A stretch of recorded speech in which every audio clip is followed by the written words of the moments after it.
আমরা বোর্ড শাসক চাই না, আমরা নির্বাচিত কমিটি দ্বারা মার্কেট পরিচালিত হোক। পূর্বের কমিটি আমরা সেটাই চাই। জাতীয় একটা উদ্যোগের মার্কেট, এই মার্কেটটা সুশৃঙ্খলভাবে একটা ব্যবসায়িক পরিবেশ বজায় থাকুক, বিদ্যমান থাকুক সবার সাথে। 2017 সালে প্রথম নির্বাচন এই মার্কেটে এনে উপহার দিয়ে আমরা গত 3 বার নির্বাচিত করে মার্কেটে উন্নয়নের কাজগুলো করে যাচ্ছি। আমাদের একটা প্রতিপক্ষ আছে, যে প্রতিপক্ষ কখনোই নির্বাচন আমাদের সাথে পারে না পারার কারণে তারা দুষ্টামি করে, সর্বদাই মার্কেটটাকে একটা অস্থিতিশীল পরিবেশ তৈরি করার চেষ্টা করে কিছু বহিরাগত লোকজন নিয়ে।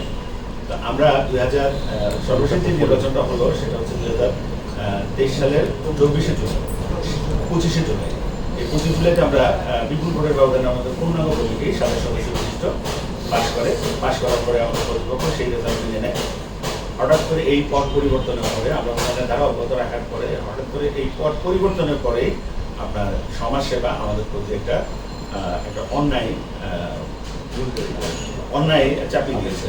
অন্যায়ভাবে আমাদের কমিটিটাকে বাতিল করে প্রশাসক নিয়োগ দিয়েছেন ঢাকা জেলা সমাজসেবা অফিস, যেটা কোনো কারণ নেই। আমাদের সমিতির মেয়াদ হলো 2026 সালের 24 জুলাই পর্যন্ত, এবং ওনারা তাদের মনের মতো একটা প্রতিবেদন তৈরি করলেন।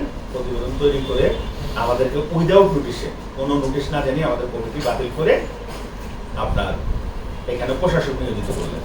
আমরা বোর্ড শাসক চাই না, আমরা নির্বাচিত কমিটি দ্বারা মার্কেট পরিচালিত হোক। পূর্বের কমিটি আমরা সেটাই চাই।